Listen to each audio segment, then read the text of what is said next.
അപ്പോൾ നമ്മളെ physics paper കുറച്ചധികം ഒരു കട്ടിയായിരുന്നു. അപ്പോൾ എന്താണ് നമ്മളെ ഫിസിക്സ് എക്സ്പേർട്സിന് പറയാനുള്ളത് നമുക്കൊന്ന് നോക്കാം സാർ. ക്വസ്റ്റ്യൻ പേപ്പർ ഇപ്പോൾ ലാസ്റ്റ് ഒരു 5 ഇയേഴ്സിലുണ്ടായ ക്വസ്റ്റ്യൻ പേപ്പറുകൾ എനിക്ക് തോന്നുന്ന ഒരു ടഫ് എന്നല്ല പറയാൻ പറ്റുക.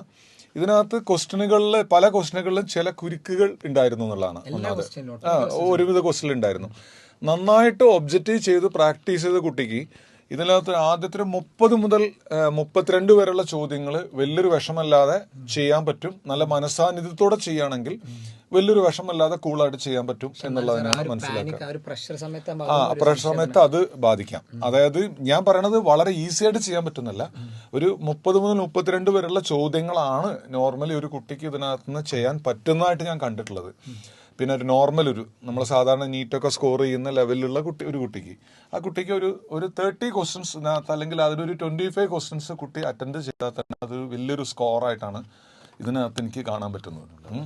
പിന്നെ മാത്രമല്ല അതിനകത്ത് ടൈം കൺസ്യൂമിങ് ക്വസ്റ്റ്യൻസ് അത് ആരും തൊടാതിരുന്നുണ്ടെങ്കിൽ അത് ചെയ്യാണ്ടിരിക്കുക എന്നുള്ളത് തന്നെയാണ് അതിന്റെ ബെസ്റ്റ് സ്ട്രാറ്റജി എന്നുള്ളതാണ് ആ ക്വസ്റ്റ്യനുകളെ നേരിടാനായിട്ട്. അതാണ് ഇപ്പം എനിക്ക് തോന്നിയത്. അല്ല ഇപ്പം ഞാൻ കണ്ടതിൽ സാറ് പറഞ്ഞ പോലെ തന്നെ കുറച്ച് എന്താ പറയുക ലെങ്തി ആയിട്ടുള്ള ക്വസ്റ്റ്യൻസ് സാധാരണ നമ്മളത് ജയിക്കുകയാണ് അങ്ങനെ എക്സ്പെക്ട് ചെയ്യല്. ഇങ്ങനെ കാൽക്കുലേഷൻസ് ഒരുപാട് മാത്തമെറ്റിക്കലി കുറച്ചും കൂടെ കോംപ്ലിക്കേറ്റഡ് ആക്കുക. പക്ഷെ അങ്ങനെ ഒറ്റയടിക്ക് ആൻസർ പറയാന്നുള്ളതല്ല. ഞാൻ മനസ്സിലാക്കിയെടുത്തുള്ള സാധനം വെച്ചാൽ കൺസെപ്ഷ്യലി നല്ല ബേസ് ഒരു കുട്ടിക്ക് വേണ്ടി വരും. കാരണം ഒരു ക്വസ്റ്റ്യൻ കാണുന്ന സമയത്ത് അതിൻ്റെ മുകളിലേക്ക് കയറി ചിന്തിക്കണം എന്നുണ്ടെങ്കിൽ അപ്പം അങ്ങനത്തെ ഒരു സിറ്റുവേഷനിൽ വരുന്ന ക്വസ്റ്റ്യൻസ് എന്നുള്ളതാണ്. പിന്നെ ക്വസ്റ്റ്യൻ കുറേ കണ്ട ആളുകളെ സംബന്ധിച്ചിടത്തോളം കുറേ കൂടി ഈസി ആയിട്ട് സോൾവ് ചെയ്യാമെന്ന് എനിക്ക് തോന്നി. നല്ല ക്വസ്റ്റ്യൻസ് ചെയ്യാൻ പറ്റിയ ക്വസ്റ്റ്യൻസ് ഉണ്ട് കുറേ. പക്ഷെ ചിലതൊക്കെ നിങ്ങൾ പറഞ്ഞ പോലെ ചിലപ്പോൾ പെട്ടെന്ന് അങ്ങ് പാനിക്കാവും. ഇത് ആദ്യത്തെ 2 ക്വസ്റ്റ്യൻ കാണുമ്പോൾ തന്നെ പെട്ടെന്ന് അങ്ങ് പാനിക്കായി കഴിഞ്ഞാൽ പിന്നെ കയ്യിൽ നിന്ന് പോകും. അങ്ങനത്തെ ഒരു ടൈപ്പ് ക്വസ്റ്റ്യൻസ് ആയിരുന്നു എന്നല്ല. അപ്പോൾ എല്ലാവരും പറഞ്ഞത് തന്നെയാണ് ഫിസിക്സിൻ്റെ പേപ്പർ കുറച്ച് എല്ലാ ക്വസ്റ്റ്യൻ ഇപ്പോൾ സാറ് പറഞ്ഞ RJ സാറും പാസ്സാറൊക്കെ പറഞ്ഞ പോലെ എല്ലാ ക്വസ്റ്റ്യൻസും നമ്മളൊന്ന് ഇരുന്ന് ആലോചിക്കേണ്ട ക്വസ്റ്റ്യൻസ് ആയിരുന്നു. പക്ഷേ ഇവിടെ പ്രശ്നം എന്ന് പറയുന്നത് നിങ്ങൾ അത്രയും ഒരു പ്രഷറൈസ്ഡ് ആയിട്ടുള്ള ഒരു ടൈം കൺസ്ട്രെയിൻഡ് ആയിട്ടുള്ള ഒരു സിസ്റ്റത്തിൽ നിങ്ങൾ വർക്ക് ചെയ്യുമ്പോൾ അത് ചിലപ്പോൾ കത്തണമെന്നില്ല. സോ ഒട്ടുമിക്ക പേർക്കും ഇത് തന്നെയായിരിക്കും അവസ്ഥ ഉണ്ടായിട്ടുണ്ടാവുക. അപ്പോൾ നമ്മളെ കട്ട് ഓഫ് നല്ലവണ്ണം കുറയാനുള്ള ചാൻസ് ഉണ്ട്. കഴിഞ്ഞ പ്രാവശ്യം 670 വന്ന് ഇപ്രാവശ്യം ഒരു 570 580 നമ്മളുടെ ഒരു കണക്ക് കൂട്ടൽ വരുന്നത്. സോ ആരും ടെൻഷൻ ചെയ്യേണ്ട ആവശ്യമില്ല. നമ്മൾ ഇനിയുള്ള ദിവസം അല്ലെ ഏറ്റവും റിലാക്സ് ആയിട്ട് അല്ലെ സാറ് പറയാറുണ്ട് അല്ലെ ഗെയിംസ് ഓവർ ഹാപ്പി ആയിട്ട് ഇരിക്കുക എന്നുള്ളതാണ് അല്ലെ സാർ? അത്രേ ഉള്ളൂ. പിന്നെന്ന് വെച്ചാല് ഇനിയിപ്പോ എന്താ പറയാ എഴുതിയതിന്റെ റിസൾട്ട് വരാനല്ലേ ഉള്ളൂ. ഇപ്പൊ അതിമേലെ ടെൻഷൻ അടിക്കേണ്ട കാര്യമൊന്നുമില്ല. പിന്നെ എല്ലാവർക്കും ടഫ് ആകുമ്പോ പിന്നെ അതിൽ പേടിക്കേണ്ടല്ലോ. അതായത് ഇത് എൻട്രൻസ് എക്സാം എന്ന് പറയുന്നത് മാർക്ക് നമ്മൾ എത്ര സ്കോർ ചെയ്യുന്നുള്ളതല്ല, കമ്പാരിറ്റീവ് സ്കോറിംഗ്.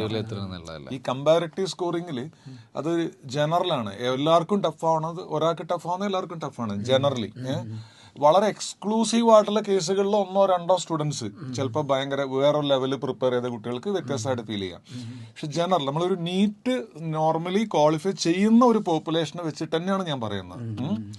അത് പിന്നെ ടഫ് ആകുമ്പോൾ എല്ലാവർക്കും ടഫാണ്, ഈസി ആകുമ്പോൾ വളരെ പേപ്പർ ഈസിയാണ് എന്ന് വിചാരിച്ചാൽ അതും ഒരു തരത്തിൽ കുറച്ചൊരു കുഴപ്പം തന്നെയല്ലേ. കാരണം നല്ല മാർക്ക് കിട്ടിയ കുട്ടികൾക്ക് പോലും ആ കട്ട് ഓഫിൽ എത്താൻ പറ്റുന്നില്ല. ഒരുപക്ഷെ അങ്ങനെ ചിന്തിക്കുമ്പോൾ കുറച്ച് ടഫ് ആവുന്ന ഇതായിരിക്കും നല്ലത്. അപ്പോൾ ഇവിടെ കഴിഞ്ഞ 2016, 17, 18 കാലഘട്ടത്തിലൊക്കെ ഈ ഒരു റേഞ്ചിലായിരുന്നു പേപ്പർ ഉണ്ടായിരുന്നത്. സോ ആ സമയത്തൊന്നും കട്ട് ഓഫ് ഒക്കെ ഭയങ്കര കുറവായിരുന്നു. 500 സംതിങ് ഉള്ളവർക്കൊക്കെ ഇന്ത്യയിൽ സീറ്റ് കിട്ടിയിട്ടുണ്ട്.